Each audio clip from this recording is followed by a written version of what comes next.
भक्तों राधे राधे, जय श्री कृष्णा। भक्तों 25 जून 2026 निर्जला एकादशी व्रत के दिन जिन लोगों के घर में खाई वो बनाई जाती है, ये 3 चीजें उनके घर में पूरे साल होती है। धन दौलत की वर्षा। जी हाँ भक्तों, ये ज्येष्ठ मास की दूसरी एकादशी पूरे के पूरे 101 वर्षों के बाद दुर्लभ संयोग में पड़ने जा रही है, क्योंकि एकादशी भगवान विष्णु जी के सबसे प्रिय दिन गुरुवार के दिन आ रही है। तो ऐसे इस एकादशी का महत्व भी बहुत अधिक बढ़ जाता है। और भक्तों 25 जून निर्जला एकादशी व्रत के दिन भले ही कुछ मत खाना, लेकिन ये एक चीज जरूर खा लेना। भगवान विष्णु जी और माता लक्ष्मी की कृपा से आपके घर में इतना पैसा आएगा कि संभाल नहीं पाओगे। इसके साथ ही भक्तों, इस व्रत को करने से 100 राजसूर्य यज्ञ और 1000 यज्ञ के फल के समान पुण्य प्राप्त होता है। साथ ही भक्तों हम आपको ये भी बताएंगे कि चाहे कुछ भी हो जाए, लेकिन 25 जून निर्जला एकादशी व्रत पर ऐसा खाना घर में भूल कर भी मत बनाना, और ना ही उसे खाना पूरा घर, परिवार बर्बाद हो जाता है। साथ ही भक्तों इस प्रवचन में जानेंगे 25 जून गुरुवार निर्जला एकादशी व्रत पर ऐसा क्या खाना चाहिए जिससे कि आपके जीवन में भगवान विष्णु शिव की कृपा प्राप्त हो। साथ ही भक्तों इस प्रवचन में हम आपको ये भी बताएंगे कि 25 जून निर्जला एकादशी व्रत पर भूलकर भी ये 5 काम कभी मत देखे। तो 5 काम कभी मत देखे, करना नहीं तो कंगाल होते देर नहीं लगेगी। भक्तों निर्जला एकादशी व्रत पर आपको ये 5 काम कभी नहीं करनी चाहिए। जो भी व्यक्ति गुरुवार निर्जला एकादशी व्रत के दिन इन 5 कामों को करता है उसकी जिंदगी बर्बाद हो जाती है, उसके घर में कंगाली छा जाती है। और जिस 5 कार्य होते हैं माता लक्ष्मी ऐसे घर से हमेशा के लिए चली जाती है। भक्तों साथ में हम आपको ये भी बताएंगे कि 25 जून निर्जला एकादशी व्रत के दिन अगर आप इन चीजों का दान कर देते हो तो आपके घर में कभी धन की कमी नहीं होगी, हमेशा ही रुपया पैसा आपके घर में आएगा। तो इसीलिए आप इस प्रवचन को पूरा ही सुने, आधा अधूरा ना सुने। कई लोग होते हैं जो वीडियो को काट काट कर देखते हैं, बीच बीच से देखें, और फिर ऐसे व्यक्ति को जीवन में कभी सफलता हासिल भी नहीं हो सकती। इसीलिए वीडियो को आधा अधूरा छोड़कर ना जाए भक्तों, चाहे कुछ भी हो जाए, लेकिन एकादशी के दिन एक छोटी सी चीज जरूर खा लेना। आपको करोड़पति बनने से विधाता भी नहीं रोक पाएंगे, क्योंकि 101 वर्षों के बाद पुरुषोत्तम मास में निर्जला एकादशी व्रत ऐसे शुभ समय में पड़ने जा रहे हैं। और निर्जला एकादशी हिंदू धर्म के लोगों के लिए सबसे श्रेष्ठ मानी जाती है। और भक्तों इस दिन किया गया कोई भी उपाय कभी भी निष्फल नहीं जाता, बेकार नहीं जाता, मतलब हमेशा लाभ ही लाभ प्रदान करवाता है। चलिए भक्तों अब हम आपको निर्जला एकादशी व्रत की थोड़ी सी जानकारी दे देते हैं। भक्तों इस बार 2026 में निर्जला एकादशी व्रत को लेकर लोगों के मन में शंका बनी हुई है कि ये व्रत इस दिन रखा जाएगा, 24 जून या 25 जून पूजा पाठ कैसे किया जाएगा, शुभ मुहूर्त क्या रहेगा, इस दिन क्या खाना है और क्या नहीं खाना है। इस प्रवचन में हम आपका सारा कंफ्यूजन दूर कर देंगे। बस आपको संपूर्ण जानकारी के लिए इस प्रवचन को पूरा जरूर सुनना होगा। और भी बहुत सारे लोगों के प्रश्न आ रहे हैं कि निर्जला एकादशी व्रत के दिन चावल खा सकते हैं या नहीं खा सकते हैं, पहली बार ये व्रत कर सकते हैं या नहीं। इन सभी प्रश्नों के उत्तर आज हम इस प्रवचन में जानेंगे, और ये भी बताएंगे कि वो कौन सी चीज है जो हमें निर्जला एकादशी व्रत के दिन जरूर ही खा लेनी चाहिए। अगर आप ये चीज खा लेते हो तो आपको धनवान बनने से विधाता भी रोक नहीं पाएंगे। भक्तों निर्जला एकादशी व्रत है, और निर्जला एकादशी व्रत की रात तुलसी में एक चीज जरूर बांध देना चाहिए। अगर आप निर्जला एकादशी व्रत के दिन तुलसी में एक चीज बांध देते हो तो माता लक्ष्मी जी की कृपा से आपके जीवन में धन आने के सभी रास्ते खुलते चले जाएंगे। तो भक्तों निर्जला एकादशी व्रत ज्येष्ठ मास के शुक्ल पक्ष की एकादशी को मनाई जाती है। भारत में इसे अलग अलग जगहों पर अलग अलग नाम से जाना जाता है। जैसे कहीं न कहीं पर इसे निर्जला एकादशी व्रत, और कहीं ना कहीं पर भीमसेनी एकादशी, कहीं ना कहीं पर बस व पांडव एकादशी व्रत के नाम से भी जाना जाता है। धर्म ग्रंथों में कहा गया है कि निर्जला एकादशी व्रत ज्येष्ठ मास के शुक्ल पक्ष की एकादशी होती है, और ये भगवान श्री विष्णु को समर्पित एक अत्यंत पुण्यदायी व्रत माना गया है। शास्त्रों में कहा गया है कि इस दिन श्रद्धा और भक्ति से व्रत रखने, भगवान विष्णु का स्मरण करने और दान पुण्य करने से मनुष्य अपने जन्म जन्मांतर के पापों से मुक्त होकर मोक्ष की प्राप्ति करता है। इतना ही नहीं, इस व्रत के प्रभाव से मातृवृत्ति को ही नहीं, उसके पितरों को भी स्वर्ग और मोक्ष की प्राप्ति होती है। इसीलिए इसे पितृ उद्धारक एकादशी भी कहा गया है। जीवन में सुख, शांति, सौभाग्य, समृद्धि और चारों पुरुषार्थ, धर्म, अर्थ, काम और मोक्ष की प्राप्ति भी इसी व्रत के प्रभाव से होती है। इसी पावन दिन को एकादशी के रूप में भी मनाया जाता है। द्वापर युग में कुरुक्षेत्र की युद्ध भूमि पर भगवान श्री कृष्ण ने अर्जुन को जो दिव्य ज्ञान प्रदान किया था, वही अमृत तुल्य श्रीमद् भगवद गीता इसी दिन बहुत बड़ा महत्व रखती है। गीता का ज्ञान केवल एक युद्ध का उपदेश नहीं, बल्कि समस्त मानव जाति के लिए धर्म, कर्तव्य, सत्य और भक्ति के मार्ग को दर्शाने वाला शाश्वत ग्रंथ है। इस दिन श्रीमद् भगवद गीता का पाठ, श्री कृष्ण पूजन, व्रत और सत्संग करने से व्यक्ति का जीवन आध्यात्मिक रूप से प्रकाशित होता है और उसे भगवान के चरणों की निकटता प्राप्त होती है।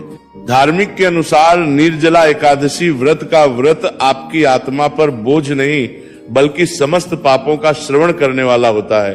भक्तों, चलिए सबसे पहले हम आपको बता देते हैं कि निर्जला एकादशी व्रत की सही डेट टाइम क्या है। फिर हम आपको बारी बारी से सभी जानकारी बताते हुए चलेंगे और ये भी बताएंगे कि वो कौन सी चीज है जो हमें निर्जला एकादशी व्रत के दिन जरूरी खा लेनी चाहिए। और भक्तों, साथ में आपको बताएंगे कि इस दिन एक चीज भूलकर भी नहीं खानी चाहिए। अगर आप ये चीज भूलकर भी खा लेते हो तो आपके घर में अनहोनी हो सकती है। तो ऐसा अनर्थ काम भूलकर भी मत करना और अनर्थ होने से पहले वीडियो को आप पूरा जरूर देख लेना। तो चलिए भक्तों, जानते हैं निर्जला एकादशी व्रत की सही डेट टाइम के बारे में। 2026 में निर्जला एकादशी व्रत की सही डेट टाइम क्या है? ज्येष्ठ मास के शुक्ल पक्ष की एकादशी तिथि पर निर्जला एकादशी व्रत मनाई जाती है। इस साल ज्येष्ठ माह के शुक्ल पक्ष की एकादशी 24 जून 2026 को शाम 6 बजे के 13 मिनट से शुरू होगी और इसकी समाप्ति अगले दिन 25 जून 2026 को रात्रि 8:10 पर होगी। अब भक्तों, उदया तिथि के अनुसार देखा जाता है तो इस बार उदया तिथि के अनुसार निर्जला एकादशी का व्रत 25 जून 2026 को रखा जाएगा। चलिए भक्तों, अब हम निर्जला एकादशी की सरल पूजा विधि और शुभ मुहूर्त के बारे में जान लेते हैं। इस दिन को सही तरीके से और श्रद्धा के साथ मनाने के लिए सबसे पहले आपको सूर्योदय से पहले ब्रह्म मुहूर्त में उठना है। फिर स्नान करके पूजा स्थान पर जाएं और भगवान सूर्य को 1 लोटा जल अर्पित करें। इसके बाद व्रत का संकल्प लें। संकल्प लेने के लिए अपने सीधे हाथ में जल और फूल रखें। फिर 3 बार ओम श्री विष्णु का जाप करें और अपना नाम, गोत्र, स्थान, मकान नंबर या फ्लैट नंबर और क्षेत्र का नाम बताएं। इसके बाद अपनी इच्छाएं भगवान के चरणों में समर्पित करें और भगवान को प्रणाम करके जल अर्पित कर दें। अब पूजा की प्रक्रिया के बारे में जानते हैं। सबसे पहले एक अखंड फल जैसे सेब, नारियल, जो भी फल उपलब्ध हो, बिना काटे हुए लें और उसे गंगा जल से शुद्ध करें। फिर भगवान श्री विष्णु की तस्वीर या मूर्ति रखें। अगर आपके पास मौली, पान, सुपारी, लौंग, इलायची या पान का पत्ता हो तो उन्हें भी सजा कर रखें। अब भगवान को बुलाने की प्रक्रिया, जिसे प्राण प्रतिष्ठा कहते हैं, इसके लिए भगवान की तस्वीर को स्थापित करके उस स्थान का शुद्धिकरण करें। गंगा जल मिश्रित जल से उस स्थान पर छींटे डालें और एक फूल रखें। फिर भगवान को आचमन कराएं, तिलक लगाएं, अक्षत चढ़ाएं, फूलों की माला पहनाएं और एक पुष्प अर्पित करें, धूप दिखाएं और घी का दीपक जलाएं। ध्यान रखें कि दीपक को उठाना नहीं है। दीपक को जहां रखा है वहां चावल या फूलों का आसन बना ले और फिर दीपक रखें। आप भगवान को नैवेद्य के रूप में जो भी मिठाई आपके पास हो वहां अर्पित करें। अगर मिठाई नहीं है तो मिश्री के दाने चढ़ा सकते हैं, लेकिन बिना कटा हुआ फल भगवान को जरूर अर्पित करें। फिर भगवान के सामने हाथ जोड़कर 108 बार ओम नमो भगवते वासुदेवाय मंत्र का जाप करें। अपनी मनोकामना की पूर्ति के लिए पान का बीड़ा तैयार करें। उसमें 2 लौंग, 2 इलायची और 1 सुपारी रखें। इस बीड़े को भगवान को अर्पित करें और 11 बार ओम नमो भगवते वासुदेवाय का जाप करें। फिर अपनी इच्छा के समक्ष व्यक्त करें। यदि आप धन की प्राप्ति के लिए पूजा कर रहे हैं तो भगवान से धन का आशीर्वाद प्राप्त करें। अब निर्जला एकादशी की कथा सुने या उसका पाठ करें और फिर भगवान की आरती करें। अंत में फल का भोग अर्पित करें और प्रसाद को सभी में वितरित करें। इस दिन अन्न का सेवन ना करें। ये व्रत का सबसे बड़ा नियम है। चलिए भक्तों, अब हम जान लेते हैं कि निर्जला एकादशी व्रत के दिन क्या ना करें। देखिए भक्तों, पहली बात, निर्जला एकादशी व्रत के दिन व्यक्ति को किसी भी प्रकार के विवाद, तन झगड़े से बचना चाहिए। इस दिन किसी से वाद विवाद करना या मानसिक अशांति लाना व्रत का उल्लंघन हो सकता है। हर व्यक्ति को इस दिन शांत और संयमित रहना चाहिए और किसी से भी द्वेष या कड़वाहट से बचना चाहिए। साथ ही इस दिन झूठ बोलने से भी बचे, क्योंकि ये व्रत के उद्देश्य के खिलाफ होता है। दूसरी बात, एकादशी के दिन चावल का सेवन नहीं करना चाहिए, क्योंकि धार्मिक मान्यताओं के अनुसार चावल की उत्पत्ति भगवान विष्णु के रोम से मानी जाती है। साथ ही इस दिन बैंगन का सेवन भी वर्जित होता है। तीसरी बात, चावल का सेवन इस दिन नहीं करना चाहिए। एकादशी के दिन चावल का सेवन वर्जित माना जाता है। इसके अलावा इस दिन बाल और नाखून काटने से भी बचना चाहिए। ये व्रत के प्रभाव को कमजोर करना है। चौथी बात, इस दिन जमीन पर सोना चाहिए। ये व्रत के दौरान आत्मनियंत्रण और संयम का प्रतीक होता है।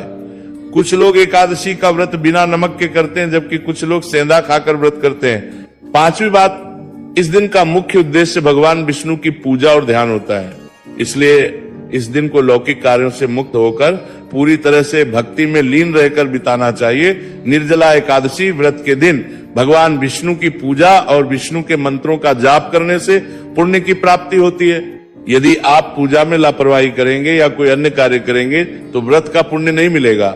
अगली बार एकादशी के दिन व्रती जातकों को सुबह देर तक सोने से बचना चाहिए। इस दिन हमें जागरूक और ध्यान मग्न रहना चाहिए। साथ ही किसी भी पेड़ या पौधे की पत्तियां और फूल तोड़ने से बचें। खासकर तुलसी के पत्ते भूलकर भी ना तोड़ें। अगर भगवान विष्णु को तुलसी अर्पित करनी है तो एक दिन पहले ही पत्ते तोड़कर रख लें। चलिए भक्तों, अब हम जान लेते हैं कि निर्जला एकादशी व्रत के व्रत में क्या खाना चाहिए और क्या खाना चाहिए। भक्तों, निर्जला एकादशी व्रत के दिन सेब जरूर खाना चाहिए। शास्त्रों में बताया जाता है कि भगवान के भोग में सेब आदि जरूर अर्पित किया जाता है। अगर आपका व्रत है तो आपको सेब जरूर खाना चाहिए। केला, पपीता, तरबूज और मीठे अंगूर जरूर खाना चाहिए। इन फलों से व्रतधारी को शक्ति मिलती है और व्रत संपूर्ण हो जाता है। शास्त्रों में बताया जाता है कि निर्जला एकादशी व्रत के दिनों में सीताफल जरूर खाना चाहिए। सीताफल खाने से 10 ऐसी बीमारियां हैं जो खत्म मानने वालों का देगा हो जाती है। माना जाता है निर्जला एकादशी व्रत के दिनों में सीताफल का घर में प्रवेश होना बड़ा ही शुभ माना गया है। सीताफल खाने से एकादशी का सफल हो जाता है, क्योंकि इसमें माता सीता का आशीर्वाद मिला हुआ होता है। माना जाता है भगवान राम के वनवास के दौरान माता सीता ने यही फल खाया था। निर्जला एकादशी व्रत के दौरान इसे जो भी खाता है उसे दुखों का सामना नहीं करना पड़ता। सीताफल आपको जरूर खाना चाहिए। माता सीता प्रसन्न होती है और आशीर्वाद देती है। लेकिन याद रहे, निर्जला एकादशी व्रत में बैंगन की सब्जी मत खाना, पाप लगेगा भक्तों। एकादशी व्रत में व्रतधारी को डब्बा बंद लस्सी, डब्बा बंद जूस नहीं पीना चाहिए। उसमें कई केमिकल मिले होते हैं जिसके कारण आपका व्रत टूट सकता है। जब भी आप फलों का जूस पिए तो याद रखें उसमें नमक ना डालें, नहीं तो व्रत टूट जाएगा। साथ ही साथ जूस में बर्फ भी नहीं डालना चाहिए। फलों का सादा जूस पीने से व्रत सफल होता है। तो चलिए भक्तों, अब हम आपको निर्जला एकादशी व्रत के दिन किन चीजों का सेवन नहीं करना चाहिए ताकि आपका व्रत पवित्र और पूर्ण रूप से फलित हो। भक्तों, पहली चीज खट्टे पदार्थ। एकादशी के दिन खट्टे खाद्य पदार्थों का सेवन भी करना वर्जित माना जाता है, जैसे कि आम, इमली, दही, खट्टे फल आदि या खट्टे पदार्थ तामसिक गुणों को बढ़ाते हैं, जिससे मानसिक स्थिति पर नकारात्मक प्रभाव पड़ सकता है। धार्मिक दृष्टि खट्टे पदार्थों से शरीर में नकारात्मक ऊर्जा का संचय होता है, जो व्रत के उद्देश्य के खिलाफ है, इसलिए इस पदार्थों से बचना चाहिए। दूसरा है मांसाहारी भोजन। निर्जला एकादशी व्रत के दिन मांसाहारी भोजन का सेवन पूरी तरह से निषेध है। मांसाहार भोजन न केवल शारीरिक दृष्टि से हानिकारक होता है, बल्कि आध्यात्मिक रूप से भी हमारे पापों को बढ़ाता है। मांसाहारी भोजन से तामसिक गुण बढ़ते हैं, जो हमारी मानसिक शांति और संतुलन को प्रभावित करते हैं। भगवान विष्णु की पूजा और व्रत में सिर्फ सात्विक भोजन की अनुमति होती है, जो शुद्धता और भक्ति का प्रतीक है। इसलिए इस दिन मांसाहार, अंडे, मुर्गा, मछली या किसी भी प्रकार के मांस का सेवन ना करें। इस बात का विशेष ध्यान रखें। भक्तों, तीसरी चीज, शक्कर और मिठाई का सेवन। निर्जला एकादशी व्रत के दिन अत्यधिक शक्कर या मिठाई का सेवन भी नहीं करना चाहिए। शक्कर का अधिक सेवन शरीर में और तामसिक गुणों को बढ़ाता है, जो व्रत के उद्देश्य के खिलाफ होता है। मिठाई और शक्कर का सेवन मानसिक स्थिति को प्रभावित कर सकता है और वृत्ति को संतुलित रखने में मुश्किलें पैदा कर सकता है। हालांकि इस दिन हल्के मीठे फल जैसे केला, सेब, नारियल आदि खाया जा सकता है, लेकिन अधिक शक्कर या मिठाई का सेवन करने से बचना चाहिए। इन सभी चीजों से परहेज करते हुए इस एकादशी का पालन करें। भक्तों, आगे की जानकारी देने से पहले अगर आप हमारे चैनल पर नए हैं तो चैनल को सब्सक्राइब करके वीडियो को एक लाइक जरूर करें। भक्तों, निर्जला एकादशी का दिन बहुत ही खास होता है। इस दिन अगर आप तुलसी मैया से जुड़ा एक विशेष उपाय कर लें तो आपके जीवन में सुख, शांति और समृद्धि का आगमन निश्चित हो जाता है। आज हम आपको इसी खास उपाय के बारे में बताने जा रहे हैं। शास्त्रों में साफ कहा गया है कि जिस घर में तुलसी का पौधा होता है उस घर में मां लक्ष्मी का वास होता है, वहां हमेशा समृद्धि बनी रहती है। लेकिन तुलसी माता से जुड़ी कुछ बातें और नियम है जिन्हें जानना और अपनाना बेहद जरूरी है। भक्तों, अगर आप अपने परिवार की खुशहाली, समृद्धि और सौभाग्य चाहते हैं तो इस निर्जला एकादशी पर तुलसी मैया को चुनरी जरूर चढ़ाएं। ऐसा करने से भगवान विष्णु और माता लक्ष्मी दोनों की विशेष कृपा आपके जीवन में बरसती है। लेकिन अक्सर लोग अनजाने में कुछ ऐसी गलतियां कर बैठते हैं जिनका नतीजा उन्हें भुगतना पड़ता है। जैसे कई लोग अपने घर में तुलसी का पौधा तो लगा लेते हैं लेकिन उसे कभी चुनरी नहीं उड़ाते। याद रखें, तुलसी माता को चुनरी अर्पित करना एक बहुत ही शुभ कार्य है। इससे मनोकामनाएं पूरी होती हैं। और भक्तों, ध्यान रखें कि तुलसी के पास कभी कोई अपवित्र या अशुद्ध चीजें ना रखें। वहां हमेशा साफ सफाई बनी रहनी चाहिए। साफ सफाई बनी तन करीन ही तुलसी के पास कभी भी कटु या कड़वे शब्द नहीं बोलने चाहिए। वहां हमेशा साफ सफाई बनी रहनी चाहिए। साथ ही तुलसी के पास कभी भी कटु या कड़वे शब्द नहीं बोलने चाहिए, वरना तुलसी मैया नाराज हो जाती है। अब जानिए उस खास उपाय के बारे में जिसे निर्जला एकादशी पर करना चाहिए। इस दिन ब्रह्म मुहूर्त में उठकर तुलसी के पौधे में एक सिक्का नए लाल कपड़े में लपेट कर गाड़ दे। इससे आपके घर में धन समृद्धि के द्वार खुलते हैं और दरिद्रता धीरे धीरे दूर होने लगती है, क्योंकि तुलसी मैया को लक्ष्मी माता का वरदान प्राप्त है, इसीलिए उनका आशीर्वाद मिलता है। इसके अलावा तुलसी माता को इस दिन थोड़ा सा कच्चा दूध अर्पित करें, इससे जीवन में सौभाग्य बना रहता है। तो भक्तों, अगर आपको ये जानकारी उपयोगी लगी हो तो वीडियो को लाइक जरूर करें, चैनल को सब्सक्राइब और कमेंट बॉक्स में जय